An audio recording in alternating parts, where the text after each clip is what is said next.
Welcome into the Fantasy Guides podcast. My name is Andrew Teuscher, and I am joined today by the owner, the operator of Fantasy Guides and FantasyGuides.com, Stephen Rippey, and no one else. We're kind of squeezing in our Halloween edition spooky fantasy football episode, so we had to make do with what we had. We're doing a little bit earlier morning. Typically, we're going wee into the night in order to get this out during Thursday Night Football, but we're going a little bit earlier, so it's just me and Steve. Steve, you think we can do it?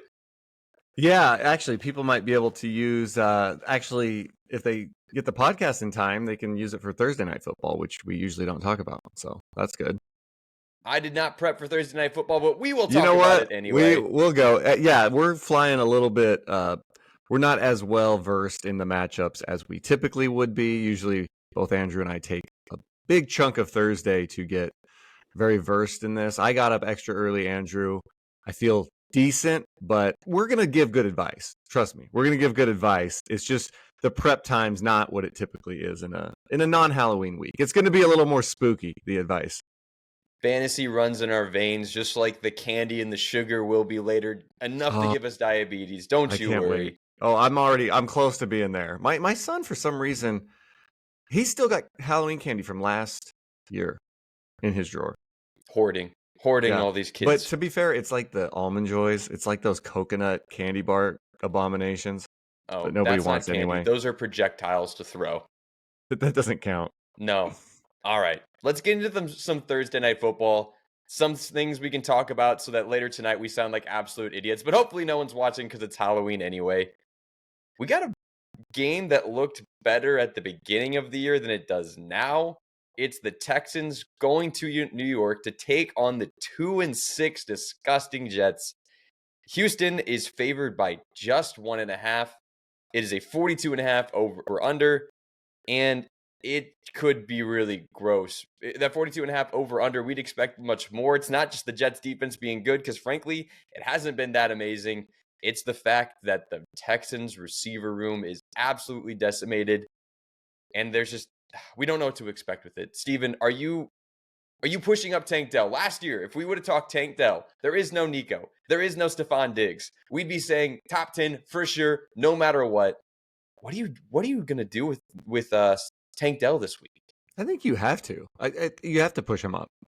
Matchup's not great. I know that the Jets have not been quite as dominant, that secondary, as we thought they would be, but they still are giving up the second fewest fantasy points to wide receivers. But he's kind of like their only guy right now. And we are not quite, but we're getting close to a year removed from that injury. So I think that he's going to start trending upwards a little bit. But they're going to have to go to him. I think he and Dalton Schultz are going to be kind of the two main guys. I think you'll see Mechie, Woods, and Hutchinson all involved this week. But I think the main guys, Dell's got to be one of them. So yeah, I've got him as a low-end wide receiver too, currently. Having watched the Colts game, as you can see with my hat on, unfortunately, whenever Stephon Diggs went down, you immediately saw Tank Dell getting involved. It drove me up a wall because I was like, oh, now there's only one guy we got to stop. Just don't let that guy get the ball. Yeah. Sure enough, that guy got the ball just enough to take my Colts down. So if anything, he'll get there off of volume. I don't think there's going to be some huge ceiling here. I just don't see how this game goes into some shootout mode. It won't happen, but I think he has a nice wide receiver to floor. And if he doesn't, I'm panicking. He's hurt. He's definitely hurt, but it still would be concerning. I don't think, for that reason, I'm avoiding CJ Stroud in this one. I just don't see the upside. He's a pocket passer. He's not going to run. It would have to be a really weird game for this to get exciting. Yeah, I'm pretty low on Stroud. I actually got him as a QB 23 this week. There's a lot of quarterbacks with decent matchups that I think just have, like you said, a higher upside. There's not much upside here. They're playing on the road against a good defense, and he just has no weapons. It's kind of like Matt Stafford prior to, when he lost both his wide receivers. That's a great comparison. So I think that Stroud, I don't think he's very startable in pretty much any format right now. So yeah, I wouldn't throw him in my lineup. No, I'm avoiding it. But hey, Joe Mixon, you can start him every week. If you don't start him every week, you're an idiot. Steven, I think you had him 7th among running backs rest of season. And I think that's a conservative ranking, not a bad ranking. There's so many good running backs this year. Yeah, but he's definitely up there. Yeah, I'm gonna post those later today. I had sent it to you guys yesterday. It's just when you got Barkley, when you got Henry, and when you got some of the younger running backs, Brees Hall, Bijan Robinson, I still think there's a chance Joe Mixon, this volume could take its toll because he is an older running back with a lot of wear and tear. So I love the guy, but I could see the efficiency and just the miles showing their face later in the season. All right, the Jets side of the football. There's a few more questions here. Brees Hall, set it, forget it every single week. You don't have to worry about it. This week, especially, though, I think you're going to have a nice one. The Houston Texans have been kind of middle of the road in terms of points above expectation. That's at schedule adjusted rankings. Next Gen Stats says they're a below average team at stopping the run efficiency wise. So you can put Brees Hall in, shocker. But I think the receivers are where we get the question here. Yeah, Where are you at with? Would you not start Brees Hall? No, of course. No, I was just going to Okay. say, no, Houston is getting up the fourth fewest fantasy points to running backs. So it's not on paper a very good matchup. I don't really care. I think Brees Hall will be fine. Maybe his ceiling's not as high. Maybe he has one of his. I think those games that he's been getting, like the 10-point games, I feel like once this offense gels a little bit better. Again, this is Rodgers only his eighth start as a Jet. So I think once this offense gets rolling a little bit, I think you'll start to see these players tick upwards a little bit.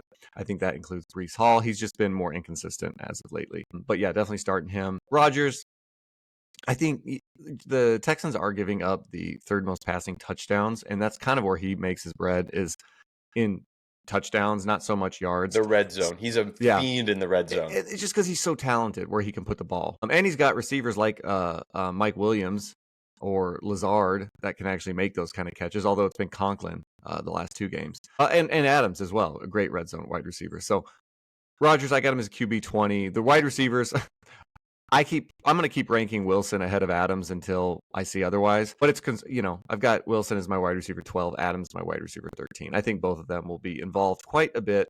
I don't think that Lazard, I think he might be out again this week, which just should open up more targets for those guys. Unless you think Mike Williams just takes that Lazard role and it doesn't really matter. I don't. You've been seeing last week, week 7, we saw Lazard get the majority of those majority of that work. And in week 8, we didn't see Lazard go. Mike Williams got that role. It just doesn't matter. I'm not excited about that role either way. The Houston Texans passing defense is really interesting to go up against. Whoever the wide receiver 1 is considered, I guess that'll probably be Garrett Wilson. We'll get Derek Stingley, and the other one gets Kamari Lassiter, who has not been very good this year. Okay. So I think you could see either one of them eating. It just depends who gets marked by who, and we don't know who's getting the Stingley treatment and who's getting the rookie corner on him. So I think one of these guys could be good to have another great game. I'm still with you, Wilson over Devontae Adams at this juncture. Yeah, I do think we're seeing, though, they limit the other one's upside. Like, if Adams isn't there last week, I think Garrett Wilson puts up 20-plus fantasy points. If Wilson's not there, I think Adams puts up 15-plus fantasy points. So I think it is a 1A, 1B situation, and I'll stick with it. I still think Garrett Wilson is a wide receiver 2, mid-range wide receiver 2 moving forward. I think Adams is borderline wide receiver 2, wide receiver 3 territory. This is going to be a gross one, I think. Play your studs, and I'm not really trying to extract. Hey, that's what we want. Yeah, that's what we want on Thursday night or on Halloween. Spooky, scary. Don't let the kids watch. They might see an old man crumple an Aaron Rodgers to that great Texans pass rush. That could be truly scary. Yep. Moving on to a game that we've got a lot more excitement for. I think it is the Cowboys going into Atlanta to take on the Falcons. And off the bat, I was not that excited about this. I was kind of whatever. Both these defenses, very susceptible. Both of these offenses above average. The over-under is 51.5 in this ball game. The Falcons are favored at home, -2.5, which implies a coin flip if they played neutral field. That's interesting to me. I don't see it. Vegas knows something I don't. Maybe Micah Parsons comes back this week. I don't know what they're thinking. Steven, what are you thinking in this matchup? I like the Cowboys a lot in this one. I think, you, me, and Jacob, we were kind of debating on the text chain. I had included Dak as a sit last week, and Jacob was arguing that, the Cowboys after the bye week are very good. But I had pointed out, it's just one of those weird San Francisco 49ers matchups. Like, Dallas For whatever reason, they always seem to play in San Francisco. Like they cannot get a home game versus the 49ers. And I was looking back, and he had not been good in San Francisco. They just don't match up well with a Kyle Shanahan team. But if he'd have just played like he did that last half quarter of the fourth quarter, Dak would have put up a ton of points because the 49ers decided not to cover CeeDee Lamb. I think this is going to be a big game for the Cowboys. I think that bye week hangover or whatever, I think this could be the week after the bye that the Cowboys start to look like the Cowboys. I think it's going to be a really big game for CeeDee Lamb. I got him as the wide receiver 1. I've got Dak as my QB 8. The running backs, yeah, I've got Dowdle as my RB 27. Who knows? Zeke could get the touchdown, but I do think Dowdle, he should return back to getting most of the work. I like Ferguson, tight end 9. I even think Tolbert could have a decent game in this one. I'm pretty high on the Cowboys, and I think they could win this one. I'm still shocked to see it. We have Micah Parsons as a do not practice so far, and that's really early reports from Wednesday. I don't know. Maybe something changes. I don't know how the Cowboys win this game, but I do like the offense for it. Is Dak Prescott in your top 10 this week in what could be an absolute shootout? Yeah, I've got him QB 8. I think that, wow. Yeah, it's a good matchup. Atlanta's giving up the 3rd most completions, the 8th most fantasy points. They're giving up the 5th most touchdowns. They're giving up a lot of fantasy points to the position. I've got both these quarterbacks. Like you said, the over-under is 51.5. So I've got Dak at 8. I got Cousins at 9. I'm pretty high on just this game. Kind of like a few weeks ago when we saw Tampa Bay in Atlanta, and that thing was just fireworks left and right. I think we could have a game like that. Dak needs to get on that sleep number and get some rest ahead of this Atlanta game and pull out a good one for us. Just some decisions that people need to be making in their lineups. Dak or Mahomes against Tampa Bay this week. Well, Mahomes has the Bucs, who are just awful. I mean, I do have Mahomes higher. I got him at QB 6. But if you're just wanting to chase what could be more of a shootout, I probably would chase Dak in that. Like, if you need upside, Dak probably has the higher upside. I just rank Mahomes higher because they're playing at home, and Tampa Bay is bottom 3 in every quarterback category. And Mahomes still has the rushing upside that Dak has just gotten away from. Like, he is not running. Dak does not look the same. Stafford versus Seattle or Dak? I'll do Dak. I'll go Dak. I like Stafford this week. I got him at QB 11, but I'll go with Dak. Lastly, Caleb versus Arizona or Dak? Dak. Yeah, Dak's in a really good spot this week. It's not going to be an every week starter based on matchup is where Dak is. He's a streamer, but this is the matchup to hit on. Running back position for the Cowboys, I agree with you. Just to point out, the Falcons have given up a lot of work receiving to running backs. For instance, last week they gave up 14 receptions to the Tampa Bay running backs who were good in the reception game. Which is why we liked White last week. Exactly. So feel free to throw Dowdle in there. He's been getting some receiving work with that. Now, I do think, I know you said Dak's not going to be startable every week. I do think more times than not, though, moving forward, because he does have such a good schedule, he will be. Absolutely. Yeah. I'm not afraid to play Dak. You just have to be aware of his schedule. Yeah. The Falcons side of the football, the Cowboys defense, if there is no Parsons especially, is absolutely abysmal. According to Next Gen Stats, they are 32nd against the run, and they take a huge amount of just efficiency stats, EPA against inside, outside rush, whatever. They are 32nd overall against the run. Bijan Robinson should eat. I think Tyler Algier could rip off a couple big ones. I think he is a desperation RB2. If you had to plug him in, you could play him there. He's a flex play. Bijan should eat. Play the running backs in this one and the receivers. Play everyone. Yeah, no, I think with the Falcons, it's almost play everyone. I don't think there's a player. I mean, Mooney's almost an every week start at this point. He's been great. Pitts, obviously, we've seen the upside there. And Algier, yeah, like based on what you said, he's still getting enough work, and he's a good enough running back, and this is a bad enough defense where he's in consideration. I got him at RB 34, which, depending on what your roster is made of, you might have to start him. Like in our Dynasty League, if I had Algier, I'd probably throw him in my lineup. It's going to be a great game. Please don't somehow fail on us. Darnell Mooney is the wide receiver 12 on the season. That's not points per game. That's overall, so bye week, whatever. But it's been incredible for the Falcons receivers so far. Throw them all in there. Yeah. Let's get to the next game. A divisional matchup we have here. We have the Miami Dolphins going to Buffalo in what actually hasn't been terrible weather so far. So hopefully that's not actually that bad.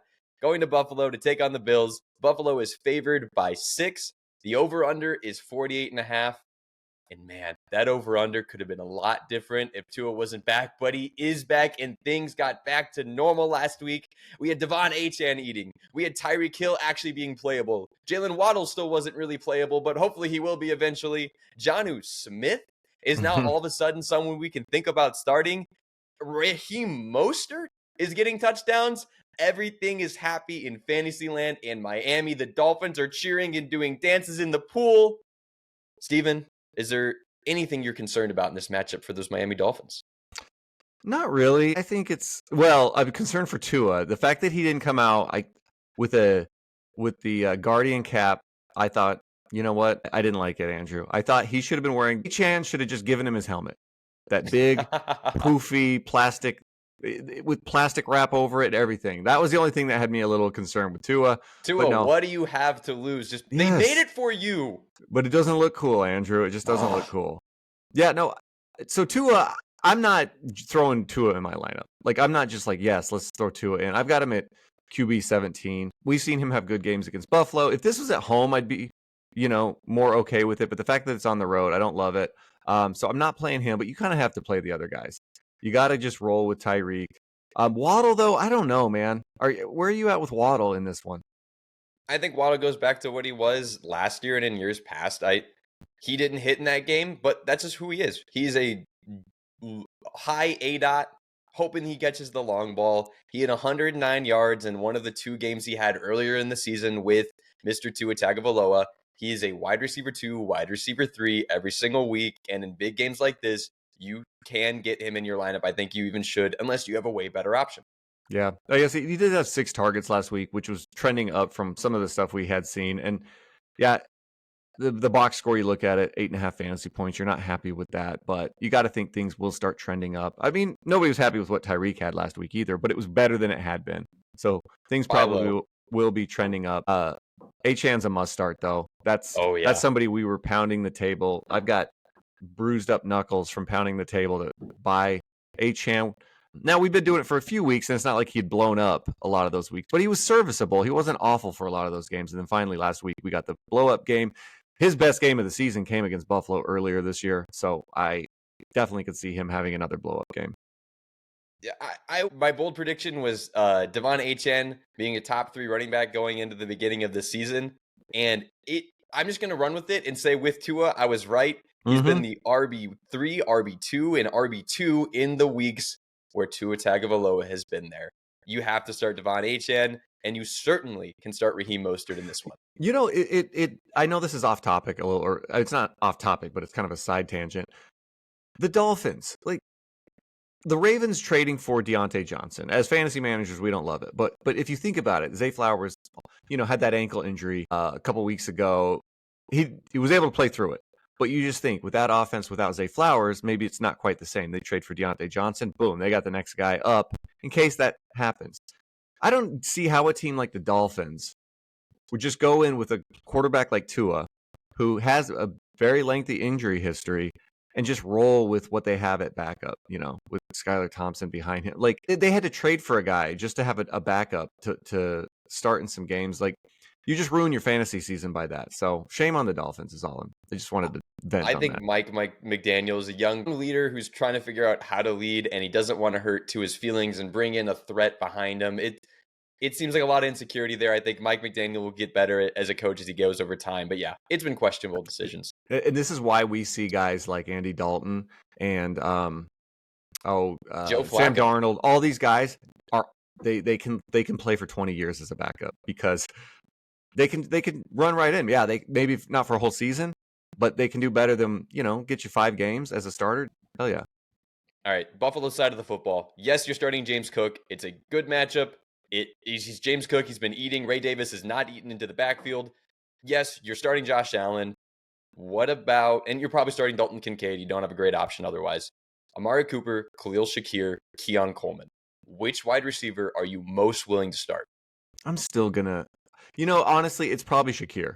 I would probably go Shakir. He's the safest guy. He's the guy that Allen trusts. He's the guy that runs the easier routes that you can just bank on the production. Beyond that, I think it's kind of a coin flip between Cooper or Coleman. I still think he's got to still be a good wide receiver, and he's still acclimating, but it's really hard to throw him in your lineups right now. Unfortunately, you sometimes have to wait for that big game to happen before you can throw these guys in your lineups and you don't get the points for it, but we might be at that point with Cooper until we see things trending up a little bit.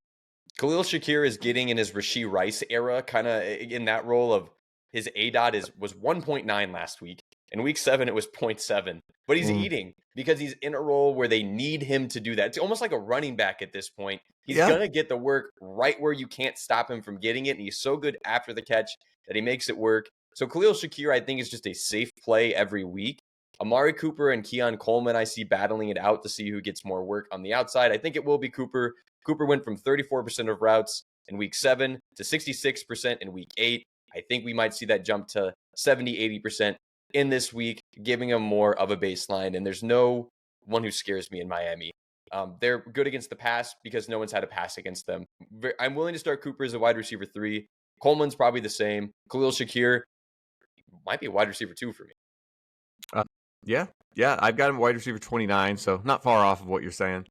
And then Kincaid, PFF likes the matchup. They have it as like a 9 for tight ends versus Miami. Now, Miami hasn't given up that many. They've given up the 7th fewest points to the tight end. But to your point, I feel like Miami's kind of lucked out with the schedule-wise as far as like quarterbacks and weapons they've had to go up against.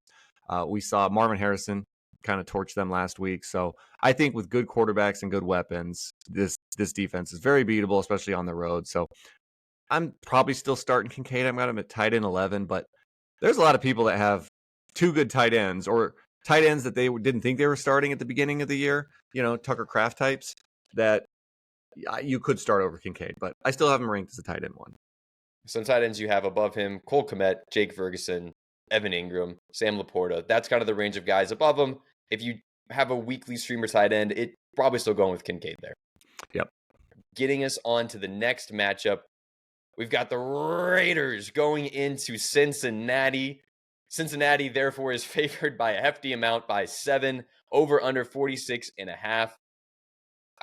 It's gross. I don't know what you can start on the Raiders side of the football other than Brock Bowers. Oh, I know, guys. Steven, I don't know when you plan on proposing to Alexander Mattison or telling your wife that you have this secret love for another person. Are you willing to start Alexander Mattison in this one? Listen, Andrew, when we do our buy, sell, hold posts, we write about them. I ask you guys, who are some guys that you got? Or you ask us, I should say. And then you give yours. You guys always pick these elite guys. So I have to come in and pick some guys that are like, hey, I can get this guy for free, or I can do I just need a little bit of running back help, or I just need a little bit of quarterback help. So I give you some of these guys so you have a variety. Yes, I don't think Alexander Mattison is winning you your fantasy league, but I do think he's serviceable. He's currently the RB 23, I believe, on the season. This matchup, I actually don't think it's that great of a matchup against Cincinnati. They're giving up the 11th fewest fantasy points, not giving up a ton of receptions either, which is kind of where he's been eating. So I don't think Mattison needs to be in your lineup this week. I do have him ranked as a back-end RB2. When I get, when I fine-tune these rankings a little more, we'll see if he stays there. But I still think he's in flex consideration. It's Bowers, it's Myers, it's Mattison. That's about it as far as weapons on this offense. And I say weapons. We know Brock Bowers is weapons. Myers and Mattison, I'm using air quotes when I say it. Alexander Madison's had to get it done in the passing game. His yards per carry since he's become the starter, 2.5, 2.3. 1 game of 4 yards per carry against the Rams. Last game against the Chiefs, 1.07 yards per carry. But he gets those receptions. He's been scoring some touchdowns. Ugh, yucky. If you're brave like Steven, go ahead. If you want a spooky Halloween play, go for Alexander Mattison. Jacoby Myers in this one, actually. I think that could be a very fine start. He's been not bad since coming back from injury and seeing Devontae out the door. Yeah, he's a decent wide receiver. He was a guy in dynasty circles we were talking about years ago when he was in New England as like this guy that he's not exciting, but on like a yard. Remember, he had all the metrics were good except he just wasn't scoring any touchdowns. Remember, he went on that long stretch without scoring a touchdown. He's a good wide receiver. He's the number 1 outside of Bowers in this passing game. So yeah, I got him as a wide receiver 2 this week. I think that he's just fine. You got to throw the ball somewhere. Gardner Minshew, whenever he's in, they like to throw the ball a little bit more, just less efficiently, and that's where Jacoby Myers really comes into play. He's had 49 or more receiving yards in every game but one so far this season. Yeah. So definitely a good start there. The Bengals side of the football. I don't even know if there's analysis needed here, Andrew. You're starting everybody. Now, if Higgins, I think Higgins should go this week. Obviously, starting him if he does go. If he doesn't go, then I think you could look at guys like Mike Gesicki at tight end. Yosevas, I think you could look at him as like a flex play, maybe. So keep that in mind if Higgins doesn't play. But other than that, start all your Bengals. Maybe not Zach Moss, even though the matchup is really good. Chase Brown, he's just getting most of the work now. Chase Brown's a must start, but I don't know about Moss. Zach Moss has not scored double-digit fantasy points since week 4 in Carolina, and that was the game we saw Chase Brown take over as a starter. Since that week 4 game, Chase Brown has had 57% of the rushing attempts and a 10% target share. You could really amp up Chase Brown in this one. You could make an argument that he's top 15 on this week in a good matchup, getting the lion's share of the work. I feel like not enough people are pounding the Chase Brown drum. Not that he's been amazing, but Chase Brown's been rather consistent ever since he got that starting role. 23 points, 16 points, 14 points, one down week at 7, and then back up to 11.4. It's not been anything league winning, but he's just reliable at RB0 hero if you had to go that route. So I'm excited to start him. Mike Gesicki, I think, is the only question on do I start him, do I not? If T. Higgins doesn't go, I say yes. If he does go, no, don't start him if Higgins goes. But if Higgins is out, I think he's very startable. I agree. Bengals. And Andrew, I think nobody's pounding the Chase Brown drum because it got broken during the offseason from pounding it so much. Everybody was like, Chase Brown, sleeper, Chase Brown, sleeper. And I mean, he is kind of living up to that sleeper role, though. He's been good. I think there's a chance he could go on if he has a couple big games, all of a sudden everyone, is he the hot running back everyone needs to have. Dynasty values go up, but sit and wait, maybe a little dynasty buy low for you guys. Another game for you guys. Another ball game in Cleveland, or in Ohio, but this one in Cleveland. The Chargers are going to Cleveland to take on the Browns.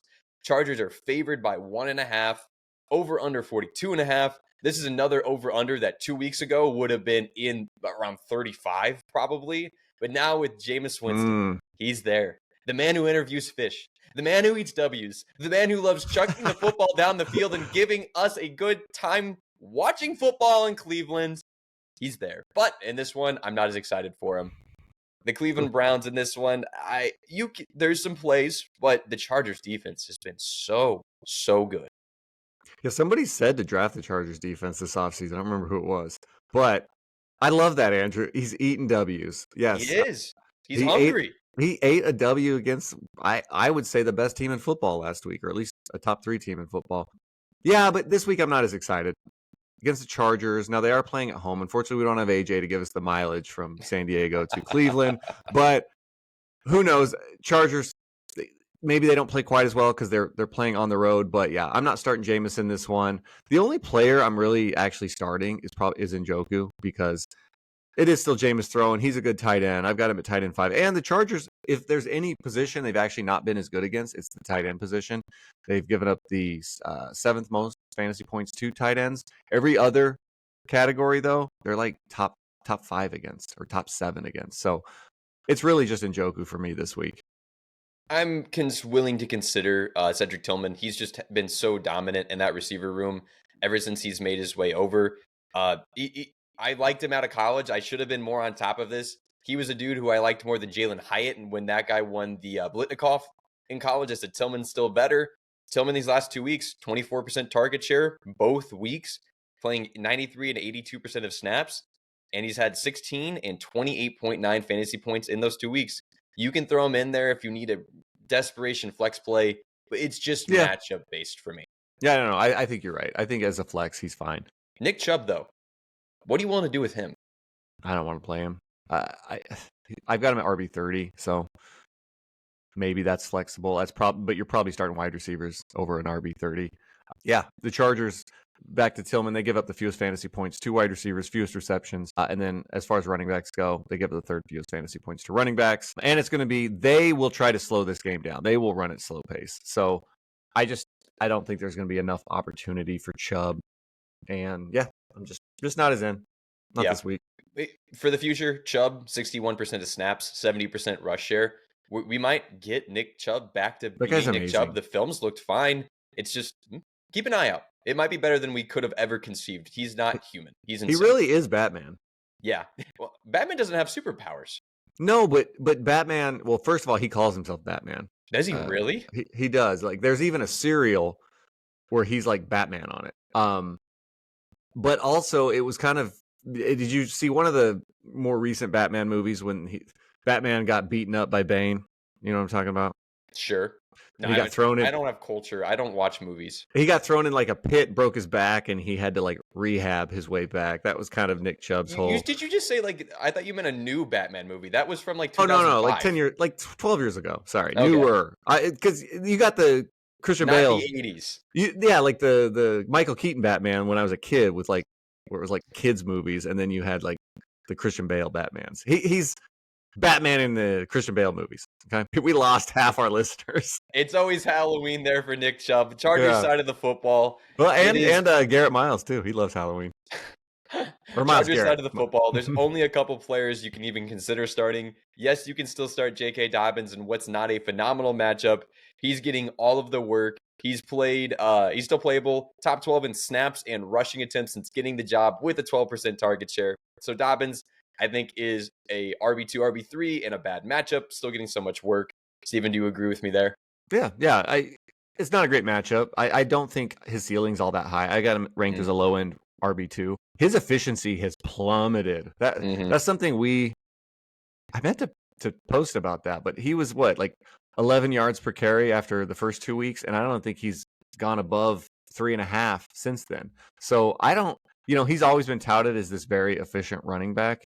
Yeah, he hasn't been above 3 carry since week 2. So his efficiency hasn't been great. He's not breaking off those long runs like he was in the first 2 weeks. Well, and if you look at who he played the first 2 weeks, he played the Raiders and the Panthers. So looking back, maybe it was a little more matchup than actually Dobbins. But he is, like you said, he's getting all the work. I just don't think it could be a sell high moment for him because he still had a decent game last week. I just don't think he's as good as he looked those first 2 weeks. I think he's a regression candidate with the work he's getting. And I think what we're seeing was the league adjusted to what the Chargers are going to do. They really bought into that they're going to run the ball all the time. And Greg Roman, shockingly smart for him. Since the bye week, they've thrown the ball 30 plus times each of the last 3 weeks. Before that, they had not thrown the ball 30 times in a game in the first 4 weeks of the season. I think maybe as the Chargers start to throw the ball more, that might open up some stuff for J.K. Dobbins. I think the owner came down with a wadded up newspaper and smacked him over the head and said, "Your quarterback's Justin Herbert. You have Justin freaking Herbert. Stop pretending like it's Deshaun Watson back there." Yeah, exactly. Because of that, though, now all of a sudden we can start Ladd McConkey because he's had a 16th in air yard share and 11th in target share. And the guy can do so much once he gets the ball in his hands. You saw that last week. That's the thing I saw in his film in college. I had written that he looked like fast Cooper Kupp. And that showed, I like him in this matchup. Cleveland giving up the 5th most fantasy points to the wide receiver position, actually. So I like him this week, but that's probably about it. It's probably just Ladd, JK. I'm not really looking at anyone else. Not wanting to start Herbert in this one. No, I don't. If we start to see a little bit more, like if I can bank on that 30 plus attempts week after week, then maybe, but I'm not there yet. Yeah, not wanting to start him in this one. On to the next matchup. It's the Patriots going to Tennessee to take on the Titans. And the Tennessee is favored by 3.5, over under 37.5. And I think that's enough analysis on that one. Let's go on to the next game. Seriously, the fact that they're favored, that's got to be embarrassing. Sorry, I'm trying to get to New England here. We getting Drake May, though, this week? I mean, we're pretty early recording. He's practicing already. So he's probably good to go. Let's just go with Drake May is playing then. Let's just wish cast. Let's just hope and pray because I don't want to see Jacoby Brissett anymore. No, nobody does. Although they did win last week. Yeah, no, I'll go with Drake May, or we'll just go with him as the starter. Not a great matchup. Not really looking to throw him in my lineup. Tennessee's actually been pretty good against quarterbacks. They give up the fewest completions and passing yards. He doesn't have great weapons. He actually looked decent against the Jets to start the game last week, but it was one series and he ran in a decently long rushing touchdown. So hard to say how that game would have panned out had he stayed in the game. That's about it. I mean, you can start Ramondre. I got him as a low end or a high end RB3 this week, but Tennessee, they're not the easiest to run on. They're giving up the third fewest total yards, the second fewest receptions. So I feel like unless he gets a touchdown, it might be tough to come by. Yeah, Ramondre you can throw in there just because he got back to his workhorse role, 79% of snaps, 74% of rushing attempts, and I don't really see how the Titans would have to play the best game they've played all season for them to truly blow them out and not to let Ramondre have that game streak that lets him stay in the game, running the ball a bunch. So I think he's playable. It's just not exciting. No, it's just one of those ones where if you're a loaded team, he's not in your lineup, but most of us aren't that fortunate where he doesn't make at least a flex. All right, then Tony Pollard on the other side of the ball. He's a must start this week, I think. You can run on New England. PFF loves the matchup too. New England giving up the fourth most fantasy points to the running back position. They're giving up the third most touches. He's getting all the touches. I don't know if Spears is going to play this week. He almost went last week. It's almost safe to assume he will go this week. Okay, so maybe he doesn't get quite the same workload, but it's still going to be good enough for him to do well in this game. And then Calvin Ridley, he goes from being droppable to very startable. I like him in this one. I think his ceiling's still not that high, but I think he's going to just get... Is his floor like 8 targets a week? Probably. Mason Rudolph just is going back to his OK State days and is just chucking the ball down the field. And I'm here for it, Mason. Myles Garrett might have beat some Cincinnati way long ago, and you're just chucking the ball, and I'm here for it. Yeah. So, yeah, I think you can start Calvin Ridley as like a wide receiver 3 or flex. Yep. That's really it with this game. It's gross. Hunter Henry, I guess throw it out there if Drake May goes. Willing to play him. I want Hunter Henry on my team, so put up with the bad matchup. Well, play him if you need to. Yeah, it is a bad matchup. I'd have to be pretty desperate to throw Henry in my lineup. Only if Drake May is going. And Jacoby Brissett, you cannot. Well, no, I sort of disagree because that's all that he seems to throw to is tight ends when Brissett's playing. He seems to love tight ends. I just don't want to start him regardless. Let me just put it that. Let me make it clear. The thing is, Hunter Henry does good on the waiver wire and on your bench. Whenever you that's a rule. Knows. He somehow senses it. He's like, he sees you when you're sleeping. He knows when he's on your bench. You stole it from me. He's Santa Claus. Hunter Henry, Santa Claus. Never seen them in the same room together. No. All right. Another divisional matchup going on this week is the Washington Commanders going to New York to take on the New York Giants. Washington is favored by 4. Over-under is 44.5. Jaden Daniels, rib injury, didn't matter, came back, played in that last game. Still good for fantasy. He just can't be stopped. The Washington, Terry McLaurin, he's just always efficient. He finds a way to get it done. The volume's not always there. The matchups aren't always there, but Terry McLaurin always seems to get it done. Who are you liking here in the Washington Commanders lineup? Yeah, sorry, I was pulling something up while you were talking. Obviously, Jaden Daniels, I got him as a QB3 this week. Brian Robinson, I think he could have a decent game. He's been kind of not as good as he was to start the year out, but I think he should be fine in this one. I'm going to RB19. New York, we saw last week, Najee Harris was able to run against them. I feel like Brian Robinson actually compares to Najee Harris a little bit. They kind of reminds me of him. Here's a little stat here from Next Gen Stats that the NFL made. Brian Robinson has recorded plus 67 rushing yards over expected on inside rushes this season. That's the 5th most in the NFL. And the New York Giants are absolute bottom dwellers in stopping stuff like that. The most rushing yards over expectation among running backs running inside the numbers is what the Giants are giving up. And that's exactly what Brian Robinson wants to do. That's why Najee was so good last week. Brian Robinson is must-start territory for me this week. Okay. Maybe I could bump him up a little bit more. They are giving up the 5th most total yards, the 8th most receptions, actually, to running backs, which I'm not really expecting Robinson to get a ton in the receiving game. But I just think overall it's a good matchup for him. But yeah, just based on what you said, maybe I'll bump him up a little bit.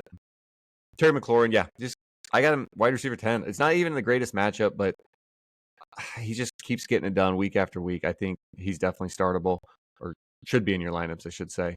I don't love Zach Ertz as much in this one, though. New York giving up the 4th fewest fantasy points to tight ends. They're giving up the fewest receiving touchdowns, fewest red zone targets. 6th fewest receiving yards. So I'm not as into Zach Ertz this week. Willing to consider him at least, though, because he's had 10, 14, 14 and a half fantasy points in these last few games with 11 targets last week. Yeah. He's probably just someone you can keep streaming, keep pulling off the waiver wire, and no one's going to spend too much fab. So whenever you need him, you buy him off the waiver wire, and whenever you don't need him, drop him because no one's going to beat you to it. Yeah. New York side of the ball, though, Malik Neighbors. Last time he played Washington, had his best game of the season, had over 28 fantasy points and 18 targets, Andrew, in that game. That's a lot of targets. Yes. I think Malik Neighbors, he looked rusty last week against the Steelers, making some easy drops. Hopefully he doesn't drop any this week. I got him as the wide receiver 6. I think he should have a good game. Washington tightened up, I will say. They're not as bad as I was expecting them to be this year. They were one of the worst secondaries we'd ever seen. They're actually middle of the pack now as far as stopping wide receivers. But I don't care. I'm still starting Malik Neighbors. The other wide receivers, I think Wan'Dale Robinson, he's still getting enough volume that I think he could be in play. I'm probably not chasing Darius Slayton, though, what he did last week. He had a lot of yards last week. He had like 120 receiving yards. Slayton does that from time to time. Just not when you have him in your lineup. He's kind of like Hunter Henry. So I'm not playing Slayton, but I think Wan'Dale, in a flex play, you could probably play him. I just based on what we've been seeing with concussions more recently, we saw Malik Neighbors miss 2 games with a concussion. So I don't think that Tyrone Tracy is going to go this week. He did not practice on Wednesday. Yeah, he didn't practice. So I think it's going to be Singletary. And just based on volume alone, I got to think Singletary is flex worthy at least because he's decent. Like you said, Andrew thinks he's the best running back in the world. I think it's not even my opinion. He just is the best running back in the NFL. He's still a good running back. The problem is Tracy has just looked that much better. So I think that Singletary will be fine in this one. I think you can start him. And then Daniel Jones, Andrew, he was the other sicko buy low candidate. And people were like, he's on waivers. I don't even need to buy him. I'm like, well, then don't use any money. Buy him for free. I'm not starting him this week, though, because Washington has been good against quarterbacks. But he did put up a QB6 performance last time he played them in week 2. This game is at home, so don't be shocked if Daniel Jones is top 15, top 12 this week in a game that they will have to be playing from behind. Daniel Jones is good when he throws the ball to Malik Neighbors, and that's all you need to know. And hopefully he gets some better matchups. He will down the road. You could start him in this one. This does have shootout potential. Any game with Jaden Daniels has shootout potential in it, so it could be one to chase if you're absolutely wrecked at quarterback. Well, and maybe if he watches Jaden Daniels pull off like a 50-yard run, he'll go, you know what? I can run too. I'm going to show these guys I can run. And he adds a little rushing to the passes to Malik Neighbors. Could end up a really good day. Well, he's going to try, but then he's going to slip in the open field with no one around him or fumble somewhere stupid. The Daniel Jones stupid thing is going to happen. There's no stopping it. You just have to wait for when it will. That video of him when he was like all by himself from like 4 years ago. He had like an 80-yard run and he tackled himself at the 5. It's still one of my favorite highlights. Defines his career. Yeah. We got another divisional matchup going on this week. We have the New Orleans Saints going to Carolina to take on the Carolina Panthers. New Orleans is favored by 7.5, and they haven't looked good, but the Panthers have been that bad. Over-under is 43.5. Again, not because of competence of offense, but because both of these defenses have been absolutely dreadful. Talking about the Saints side of the ball first, because that's where I have more hope than the other side. Derek Carr has got to be one of the best streamers this week. The Panthers are giving up the 4th most points above expectation based on schedule-adjusted matchups. Are you willing to start Derek Carr in this one? Yeah. They're giving up the 3rd most passing touchdowns to the quarterback position. Yeah, every quarterback that we've recommended as a streamer, it seems to match up with them playing the Panthers. So, yeah, I think he's definitely a streamer this one. It's a great matchup all around. And he was actually really good before he got injured. Before he had that oblique injury, Derek Carr was playing very well. There's always the risk that Taysom Hill comes in and ruins what could be a better game for Derek Carr. So his ceiling's not all that high, but I think he's fine. I got him at QB 15 this week. Just mostly because the ceiling's not there. And then everyone else, I think obviously Alvin Kamara, you could argue he could be ranked number 1 this week against this pathetic defense. Chris Olave, that's your boy Andrew. He's a must start this week.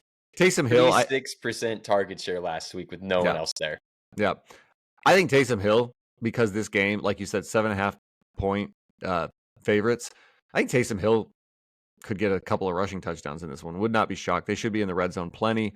If you're looking for a Hail Mary, I don't love starting Taysom Hill at tight end unless I have maybe Hunter Henry going or something, and I'm just looking for a 20-point game. Like if I'm fine with 0 or 21 points, then I'll go Taysom Hill. Hunter Henry knows when you're playing him. He knows when he's on waivers. Taysom Hill knows nothing. He's just blindly running around with his hair on fire, hitting dudes as hard as he can, which usually puts him on the injury list. Yeah, he does get injured a lot because of it, but he is fun. He's great for football, not for fantasy. Start your studs for the Saints. Do we even have to talk about Carolina? I mean, Bryce Young starting at quarterback. We do because of the running back situation going on there. Jonathan Brooks, looking at the post from our guy SportsMed Analytics, biggest thing is we got to see a full practice before Jonathan Brooks hits the field, and he got one last practice. So Jonathan Brooks really could go this week. They said he might not play this season. Yeah, this that could was be the week he comes back. That was getting kind of scary. I mean, it still hasn't been confirmed, but they were saying like they have to activate him this week, right, for him to not be put on season-ending IR or something. I'll look into that. Yeah, I think that was the thing. It was like if they don't activate him this week, I think I don't know enough about it, but I feel like he out for the year. You get 21 days after the window is open to start playing football, and I don't know which week he got put on it, but it is definitely nearing the end of that. Yep. I still think though, if he plays, you still must start Chuba Hubbard. I still think they're not going to go in and go, here, Brooks, here's 20 carries for you. No, I think he'll get a couple, kind of like we saw with Nick Chubb when he first returned from his injury. Plus, he's a rookie. I don't think they'll play him a lot just because he's a rookie. I think they're going to want to surround Bryce Young with the players that are playing well. Chuba Hubbard is playing well, so I'm expecting a good game from Hubbard. It's a good matchup. Other than that, I guess Leggett. Let's talk about Xavier Leggett. He had a decent game last week in a tougher matchup, actually, against Denver. He was able to score a touchdown. I don't have him ranked as a starter. I got him ranked as wide receiver 44. But I think the matchup's there as a kind of a Hail Mary play. I don't love that Bryce Young is the quarterback, but I just think that the matchup, the Saints have been pretty bad against wide receivers. They give up the 5th most receiving yards. They give up the 7th most fantasy points to the position. So I think in like a Hail Mary situation, I think you could start him. He's just not earning enough targets for me to ever really feel good about starting him. He's just not got it, I think. I don't think he ever will be a consistent target earner. He's on the field, so it's not even that. He's just not earning targets, so that's problematic. So I never feel good about it. Well, and I won't argue that he's, maybe not a huge target earner for his career. Like, he had the one good college season, so he kind of came out of nowhere. But he had 7 targets last week, and Deontay Johnson's not there anymore. So I think that's the biggest piece, is we now no longer have Deontay, and so I think that 7 targets, I think that's pretty bankable moving forward. A guy named Jalen Coker got 6, and Adam Thielen's on his way back. He's not back yet, though. He's trying to make his way back. The retirement home, they're saying he's not discharged yet. He's trying to wheel himself out, but they won't let him. I'm just saying for this week, I think that it's possible he's in a startable position. You can think about it for sure. Chuba Hubbard, I'm with Steven. With or without Brooks, he's playable. Without Brooks, he's a RB2. With Brooks, he's a flex play that you can still, like RB2, RB3, like a good flex play against a terrible, terrible Saints run defense. Brooks will not start him until I see what his workload is. He could get 5 carries, and that's it. And you could be stuck with that. I'm not playing Brooks no matter what.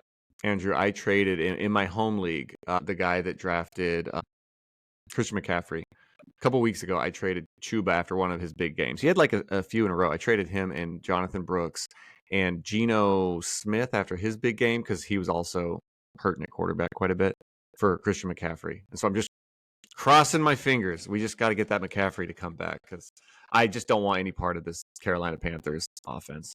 I like Chuba, but this offense is bad. Hopefully we get CMC back going into week 10. It looks like that's what will happen. But going on to the next matchup, Broncos, Ravens. It's in Baltimore. Baltimore favored by 9.5, which is a hefty amount considered how good the Broncos have been of late. Vegas, what do you know? The over-under is 45.5. Where do you want to start in this one? Denver or Baltimore? Dealer's choice. It's your team. Oh, we got to go back. There was a game that we were talking about last week where I said it didn't seem like enough. We got to go back and listen to these podcasts, Andrew. There was one that we had talked about, and I said, yeah, they're easily going to beat that spread because it was like 12 points or something. But now I don't remember what it was. That was the Titans and the Lions. Okay, so that one did. Yep. That one definitely did. I'll say the same thing for this one. I think that Baltimore rolls my Broncos. I know that their defense isn't the Baltimore defense of old. If this was in Denver, I might have more reservations about it. I feel like I've seen enough Broncos travel to Baltimore and get the crap kicked out of them that I think that's going to happen again. I think Lamar does whatever he wants in this one, even though Denver's defense has been good.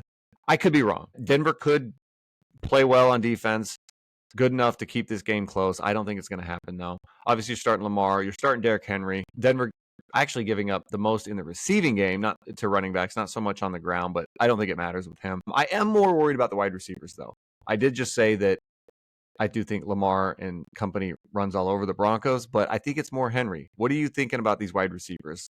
We've got two very similar style wide receivers playing in this one with Zay Flowers and Deontay Johnson. Deontay Johnson does not scare me off of Zay Flowers. He's such an important part of this offense, but Zay Flowers wasn't consistent before. He's had 4 games with 90-plus yards and 4 games under 40 yards. It's boomer bust. You have It's to know very that's what boomer it bust is. with him. And in this one, if the Ravens get ahead, I don't know if Bo Nix can play catch up. So I'm favoring not playing Flowers, but you can if you have to. Yeah, I think especially because Deontay just got there, you expect similar offense that you would normally get. I think as the season goes on, this could get more problematic for all of the receivers in this one. So I think you still start Zay Flowers this week. Not the greatest matchup. Denver is giving up the 4th fewest fantasy points to wide receivers. I'm more thinking like if we switch over to the Denver side, I think this is where we see the offense for Denver start to make some mistakes and the defense for Baltimore not looking as bad as it's been. They should have picked off Jameis Winston a handful of times last week. I think that could happen against Bo Nix. On paper, that doesn't mean you can't start Bo Nix. I could be completely wrong. The Ravens are giving up the most completions, passing yards, and passing touchdowns. The 3rd most passing touchdowns to quarterbacks, 3rd most fantasy points to the quarterback position. So I do think Bo Nix is a streamer this week. And I think Cortland Sutton could do enough in this one because Baltimore's been bad against wide receivers. They rank dead last in receiving yards and receiving touchdowns, and they're giving up the 2nd most fantasy points to wide receivers. So I think those two are startable. I don't think I'm ready to throw. I've been too burned by Javonte Williams this season, and the Ravens are giving up the 7th fewest fantasy points to running backs. So he's one I'm not as confident in. Bo Nix, we haven't really seen him get his team has not been blown out in quite some time. So we don't know what he's going to do. They've been rolling. They've been having the game script they want. They've been having the full play sheet open. The most recent game where they lost, it was against the Chargers. And when things weren't going the way he needed it to, he ran. And that's good for fantasy. So I do think he's playable. It's not as good as the matchup he had last week where we're just confident that they'll roll. So yeah, Bo Nix I'm a little scared off of. I don't want to play Javonte. Hopefully he'll get involved in the receiving game. If they do fall behind, I don't see a game script where the Broncos run away with this. Like, that's not going to happen. So no, Javonte can maybe get involved there, but I'm not excited to start him. No, for me, I do think Bo Nix, like you said, he's averaging at least 40 rushing yards per game. And I think that this secondary is bad enough where you can throw on it. So I think Bo Nix actually could have a good game. Doesn't mean I still don't think that the Broncos don't get blown out. Yeah, I think a big test for Bo. One thing I'll mention back to the Ravens side of the football, Mark Andrews, I was getting real worried about him, of course, because he's been awful, especially with the Deontay Johnson thing. But we saw a bit of resurgence for Mark Andrews these last couple of weeks. He surged back up to seeing a season high in snap share and route participation, like way higher than it's been lately. He was 74% of snaps this last week. Previously, he had not been above 55% since week 2. And that's when it was at 63%. He got in that car accident. I'm just saying, throwing it out there, I don't really want to play him in this matchup. Keep an eye on Mark Andrews. If I don't want to play him.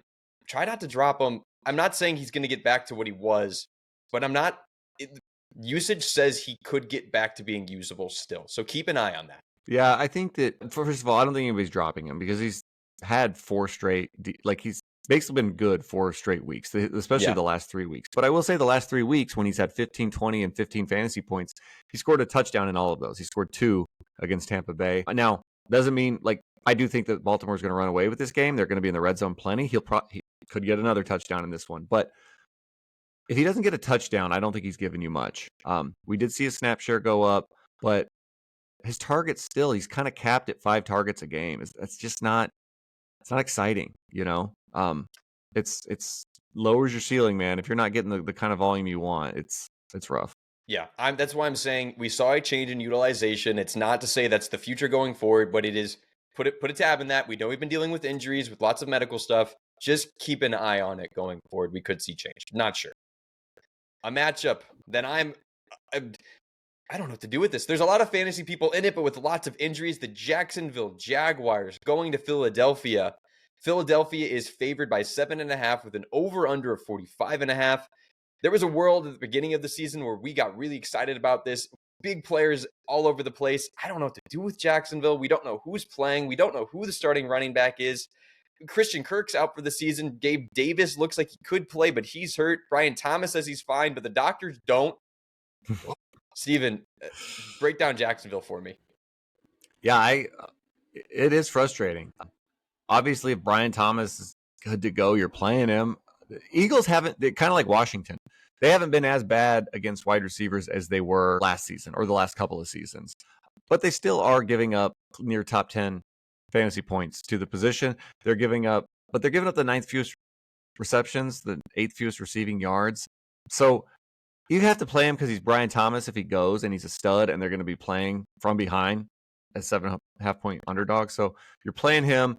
As far as the running backs go, though, I'm not touching the running backs. Etienne sounds like he's a go this week. That means a split backfield in a very tough matchup. Eagles give up the 6th fewest fantasy points, 6th fewest touches. They're giving up the fewest touchdowns per game, which has kind of been helping Bigsby.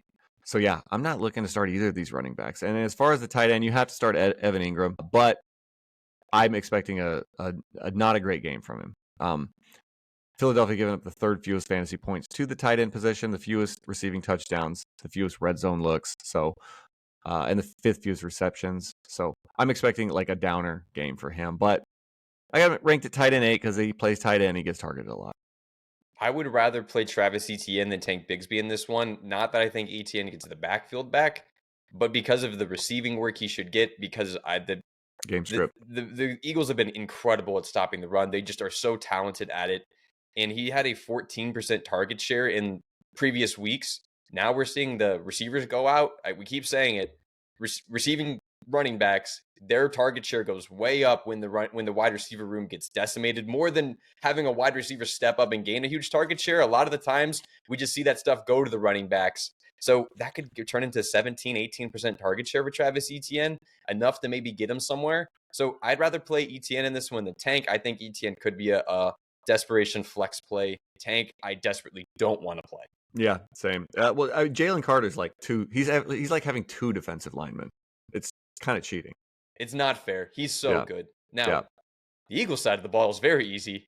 We don't even Jacksonville can't stop anyone. Let's just say, how far down do you go? What's great about the Eagles, too, is very consolidated. It's like Jalen Hurts, he's always going to be awesome. Their offense is so good that even if the running back if Hurts gets these tush-push touchdowns, Barkley still has he still usually has a decent game. And they're scoring enough where he's getting his own touchdowns as well. The receivers, I don't know if Goddard's going in this one. He might be out, so it might just be A.J. Brown and Devonta Smith again this week. So, yeah, start your Eagles. I love it. That's all that can be said in this one. Hope maybe even the backup running backs. You could probably start the Eagles defense as well. Oh, for sure. They've been good this year. The Eagles defense has really stepped it up. Moving on after that one, because there's not much to be said about the Eagles other than play them all. A matchup this is chaos written all over it. Chicago Bears going to Arizona to take on the Cardinals. Arizona is favored by 1.5.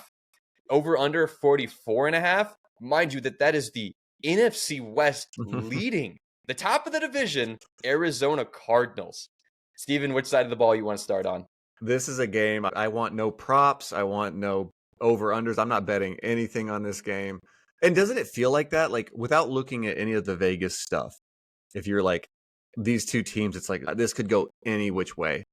And yeah, I've got Kyler Murray ranked QB 10. He's actually been getting it done. We had him as a sell candidate. He's been getting it done because he is Kyler Murray and he has been running a lot.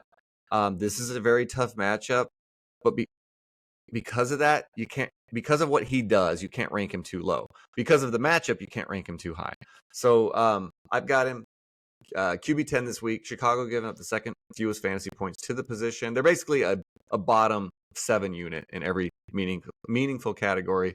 They're even giving up the 10th fewest rushing yards. So maybe he doesn't get as many yards as a typical Kyler Murray would get.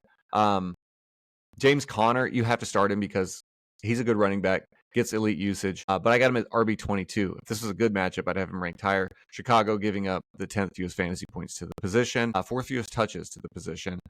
Marvin Harrison, same deal. Like, very tough matchup. 9th fewest fantasy points to wide receivers. Still got to go with him, though, right? And then Trey McBride, same thing. Like, it's the same for every position, and you have to start every player on here. This could somehow be a weird shootout if Kyler gets some crazy big plays that he can always make. And I could also see this being a 30 total point scored, kind of like the Commander. The Cardinals This feels like it could be that Washington game we just got. Feels like it could be the same game. And I don't know what to do with it. And we still saw fantasy success. You're starting your Marvin Harrison Jr. just because you drafted him. You probably have to play him. I'm not excited about it. James Conner, you start every week, no question about it. I think that's the only must start on the Cardinals. Well, and I would still say Trey McBride. Matchup's still bad, but it's Trey McBride. Yeah, Trey McBride, you do have to start. So it's weird. Start your studs for the Cardinals. Don't reach any further, but you do have to temper expectations. So I'm not giving like DFS. I'm not chasing this. Well, let me actually just let me give some names for quarterback because we're talking about Kyler Murray. I would start. So here's who I have ranked just ahead of him to give you some context. I've got Kirk Cousins, Dak Prescott, Sam Darnold, and Patrick Mahomes all ranked ahead of him. So that's where I have him ranked. I could see starting him over Kirk Cousins, but I'm still just chasing that upside of that Cowboys Atlanta game, which is why I have Dak and Kirk ahead of him. And then Sam Darnold plays against your Colts. And then Patrick Mahomes plays Tampa Bay. Will you have any disagreements with any of those? No, I really don't. It's just the best matchups is where you want to play him. Kyler's got that rushing baseline. Yep. Okay. Other side of the ball, though. Chicago, though. I'm kind of more excited about Chicago because I don't think that Arizona's defense is very good. The problem is, so like Caleb Williams, I'm willing to start him. I got him at QB 13. Arizona giving up the 7th most fantasy points to the quarterback position. PFF loves this matchup for almost all these positions across the board, too, as far as the player grades matching up or aligning. DeAndre Swift, great matchup for him. I said he's one of these guys I would look to sell for the rest of the season, but we had talked about over the next few weeks, he's got some really good matchups. So it's kind of like a wait. You can sell later. This is one of those. So Arizona giving up this 5th most fantasy points to the running back position. He's been getting it done, so he's a must start. Now, the wide receivers, Andrew, that's where it gets tricky. I like DJ Moore in this one. I know it's not been great, but I think he's going to have a good game in this one. And I think one of the other 2 wide receivers, if not both, Keenan Allen and Roman Dunze, I think one of them could have a good game. Who knows? Maybe both. But I just, the matchup is really good. And then Cole Kmet matchup is good for him as well. I got him at tight end 10. It's just really scary trying to trust the Chicago Bears offense. You know the Arizona Cardinals are going to try to make this a slower game because their defense stinks and they don't want to have a lot of possessions. So you have to hit on some big plays. DeAndre Swift, I trust in this one because the Cardinals are bad at stopping the run. But the receivers, I should be able to trust DJ Moore at this point. I don't trust a single person on that Chicago Bears offense outside of DeAndre Swift just because the usage is going to be there. I'm starting DJ Moore. I don't love it. I'm starting Cole Kmet. I don't love it. It's just scary. I would start Keenan Allen as a flex play in a deeper league. I think that he's getting enough volume. We saw him have a decent game a couple weeks ago, and the matchups there. I think he's startable as like a flex. Yeah, I'm sorry. I get it's bad fantasy analysis, but it's honest fantasy analysis. This should be a good matchup for Chicago, but they haven't been good enough. The play calling, it leaves it up to variability. It's not going to be anything consistent or reliable, but the players on the Bears offense are better than the players on the Cardinals defense. So it should be good. It's just simple math, Andrew. So if therefore willing to play them, I'm just scared. I'm not watching that game. I will watch the game for fun. I'm not watching my fantasy players because I'd just be terrified the whole time. Who knows? Maybe it'll surprise you and it'll go the other way. All right. This is a game I want to watch. This is a game America's going to be watching. We have the Lions playing the Packers, divisional matchup. Detroit favored by just 3.5, which is a fair amount, but Detroit being favored by 3.5 is a low number. Over under 48.5. I'm really, really, really, really, really, really hoping Jordan Love goes in this one just because that would make for fun football, but it could be Malik Willis. So, Steven, the Packers. I think Josh Jacobs is must start because of the utilization. He's been so good. Detroit's good at stopping the run, but his volume's been good. He's been playing well. But outside of that, who would you call anyone must start in this one if Malik Willis goes? It's funny. They have it at 3.5. If Malik Willis is starting, that number's not at 3.5. So they have to be thinking that Jordan Love is playing in this one. So sorry, I'm gonna start with Detroit since I've got that pulled up. Go for it. Yeah, obviously Amon-Ra. They're all must starts. Well, maybe not. Okay, so Goff's not a must start. Goff, I got at QB 16. The Packers do have a good defense. Doesn't mean he won't put up fantasy points and this team won't score. They, have 25 implied points in this one. I got him as my QB 16. The Packers giving up the 8th fewest fantasy points to the quarterback position, so not starting him. But every other position, even the Packers haven't been good against tight ends, so I'm starting Laporta. I'm starting the running backs, and I'm starting Amon-Ra. Williams he's suspended this game, right? Yes. And I'm not chasing Cleve Raymond what he did last week or the week before. I'm just not chasing it. Yeah, you start your studs in this one. It's a good Packers defense, but the Lions offense can score on any play to anyone, thrown by anyone, because David Montgomery's even getting involved. We see the offensive lineman in this one. You never know if they'll catch a touchdown. That's true. All right, and then on the other side of the ball, we're going to pretend Jordan Love is playing, okay? We're going to play that game. If Jordan Love is playing, you start Jaden Reed. If Jordan Love is playing, you start probably Dubs. I think he's startable in this one. And then you start Tucker Kraft. If he's not playing, I don't know that I'm starting any of those guys. What do you say? Jaden Reed, because he's their big play guy. I've heard this stat too many times. The Lions are one of the worst teams at stopping the slot specifically. I've been hearing that everywhere. So Jaden Reed gets wide receiver 2 flex consideration for me in what is a big, big over-under if Malik Willis goes.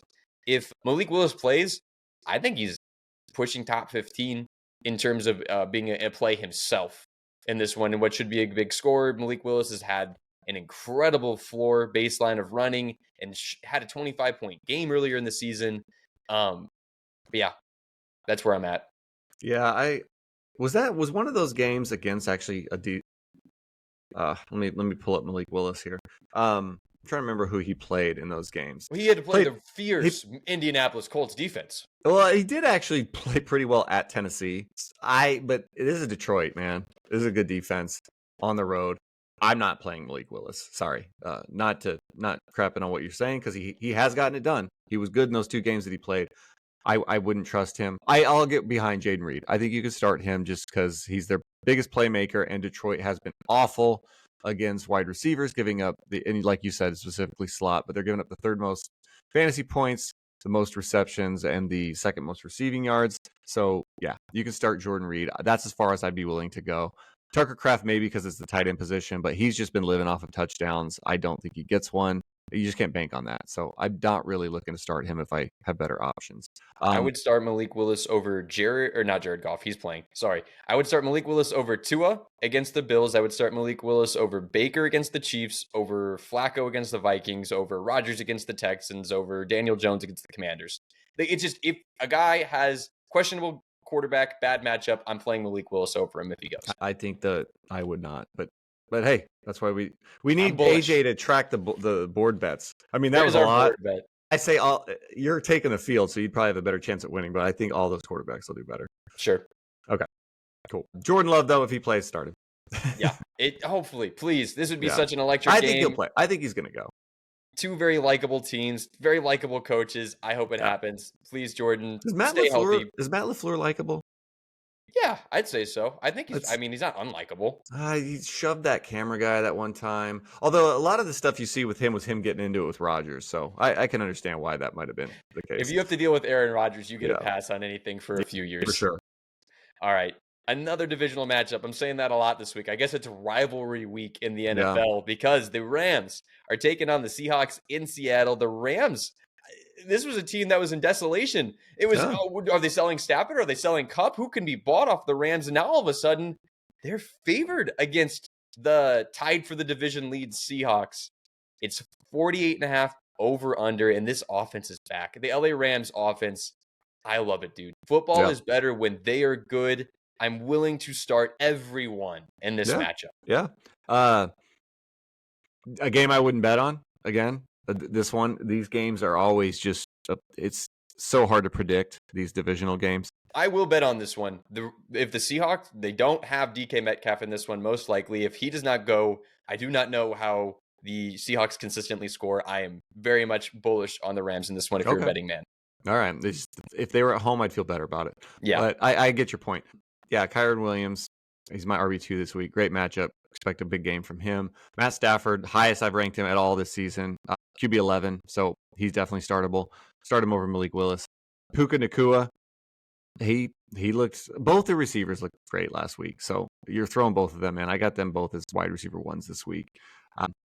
Demarcus Robinson, we can't bank on those touchdowns like he got last week, so I wouldn't throw him in. DeMarcus, you had so many weeks to be the wide I receiver know. one for this team, and you I had to wait know. until they came back.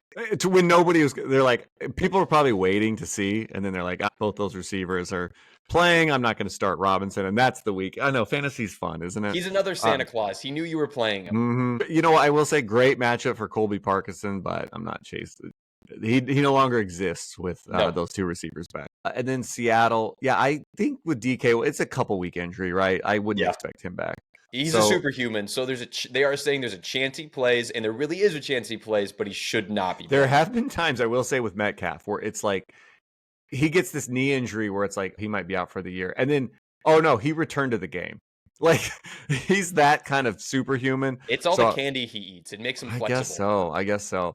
The wide receivers, though, Rams have actually been decent against wide receivers. They're giving up the 12th fewest fantasy points, the 3rd fewest receptions, the 6th fewest receiving yards. So I don't like, even if DK doesn't go, like I probably am starting JSN as like a flex, but I'm not excited about it, Andrew. Like both these receivers, I'm not super excited to throw in my lineup. One of them could do something. I wouldn't be shocked, but yeah, if DK plays, I'm playing him. JSN maybe as a flex.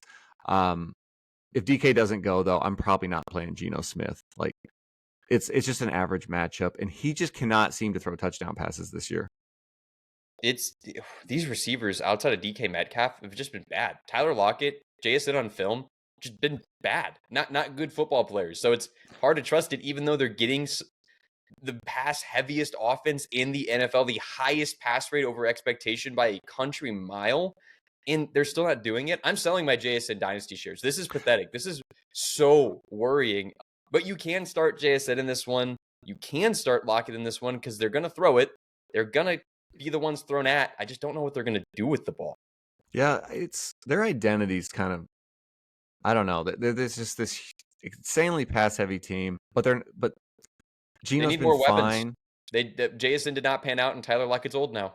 Yeah, I think that's it. I think it's DK's shouldering too much of the load, you know? So yeah, it's hard to trust. Maybe Noah Fant, you got him as a streamer. I mean, the Rams giving up the 3rd most fantasy points to the tight end position. If DK doesn't go, you could maybe throw a Hail Mary at him. Yeah, Noah Fant's been getting it work these last few weeks. San Francisco, he had 12 points. Atlanta, he had 10 points. Last week, he only had 5, but sure, it's worth a flyer. If Metcalf is a no-go. That's the only scenario, though. Absolutely. Seahawks, man. Come back, DK. You were so fun. We need you back in our lives. Yep. Let's get to some Sunday night football. The Indianapolis Colts. Never in primetime. The NFL doesn't want you to see the Indianapolis Colts. They've been hiding them from the sunlight. Like, seriously, Indy does not play primetime games. I don't think they had one last year. And I think for the year prior, they had like their first one in a few years. Put the horseshoe in primetime. You're going to see some fun football because Joe Flacco is now the starting quarterback going forward for the Indianapolis Colts. Here's my read on it. My Colts fan insider, I have no inside information other than I read everything I can. It is Flacco the rest of the season, barring him getting hurt or somehow playing worse than Richardson. That's not possible. I do think Anthony Richardson was actually playing better on film than he was statistically. I seriously am not selling out. I'm not panic selling my dynasty shares. I am one to get out of bad quarterbacks and bad rookies when they're bad early. It usually means they're bad players. Genuinely not out on Anthony Richardson yet, but fantasy football this year with Joe Flacco. Michael Pittman, all of a sudden, very startable. Josh Downs, I said it earlier in the season, Steven. He is the best wide receiver on this team, especially with Michael Pittman dealing with that back injury. Josh Downs, this is a tough matchup, but going forward, wide receiver 2 minimum, as long as Joe Flacco is playing in every game. I have Josh Downs in another dynasty league, and I was like, I mean, not droppable because it's a dynasty league, but man, with Richardson, I was like, he just looked like a roster clogger. Wasn't on my playable. team. He went from roster clogger to like every week in my lineup now with Flacco. So no, I think the wide receivers, he's a must start. I got him at wide receiver 16 this week. The Vikings giving up the most fantasy points. They are top 3 matchup to take advantage of in every meaningful wide receiver statistic. So that's good for him. That's good for Pittman. I mean, it's good for Pierce too, Andrew. It's good for Alec Pierce. Alec Pierce goes from dropping everything going his way, and to me sitting on my couch literally screaming, he's the best receiver in football. Yeah, no one can stop him. He's getting a 60-yard touchdown this week. Just bank on that. So yeah, I think that the receivers, those 2 that I mentioned, definitely startable. Joe Flacco, you know what? He's startable. I've got him ranked as QB 19 because he doesn't provide any rushing upside, and they're playing on the road against Minnesota, but Minnesota, they've given up the 4th most completions, the 4th most passing yards, and the 5th most passing touchdowns. So, yeah, I think he's startable, just depending on your other options. It's kind of been the recipe to stop the Vikings defense is to pound the ever-living crap out of the football, establish the run, make them honor that, and then you can start attacking these very, very bad defensive backs on the Vikings. At least corners are just old and terrible. Yeah. So the Colts, this could be a very fun football game. And at no point, the Colts might not score a point in the first half. They might drop 30 then in the second half. Joe Flacco chucks it. It's Jameis Winston in his prime. This, I think, should be exciting football. Yeah. No, I'm excited about it. Moving over to Minnesota. Start everyone. Yeah, start everyone, basically. Other than Hawkinson, Andrew, you probably aren't wanting to start him. I think depends on your roster. The matchup's so good, and he's been at full practice. They say he should be a full go. I think that if you're desperate, I think you could do worse because this matchup is pegged stat bars across the way, Andrew. Like the Colts are bad. They're a bad defense. Their defense is absolutely terrible. The only thing they have going for them is a decent pass rush with some talented players on the D line, but everything else behind, and they tackle well. Well, that doesn't stop fantasy scoring. Aaron Jones is a must go. Sam Darnold, great start. Justin Jefferson, of course you are. Jordan Addison, though, what's going on? This has been so weird. He's had that phenomenal rookie year, and his targets were like questionable. His rookie year, he was never a huge target earner, but it was better than this. I guess it's a run heavier approach. Maybe he needs to get back into the swing of it, but this should be a get right game for him, or I'm really scared. Yeah, and I'll let that get right game happen on my bench. Yeah. I don't want to throw him in. Yeah, the divergence of him compared to Zay Flowers, because I kind of looked at them as similar prospects, both drafted within a couple picks of each other last year. And Zay Flowers, I would much rather have. He looks like a alpha wide receiver. Jordan Addison looks like a good wide receiver, but I don't know. Maybe it's because he's playing alongside Justin Jefferson, but they just don't look like the same guy. Yeah, I'm going to gas myself up. I'm getting my head too big. I've been nailing some of these wide receiver evaluations, and I had Zay Flowers over Addison at the time, but I didn't think Addison was bad, and he's been playing terrible this year. No. Maybe he's just coming back from injury. I'll play Addison as my flex, not in my flex spot. Or no, actually, this is Sunday Night Football, not Thursday. So I'll play Addison in my flex if I need to, want to chase some big points or something. If I go down in the early slate and I somehow can finagle, but yeah, I'm not relying on it. Yeah. for sure.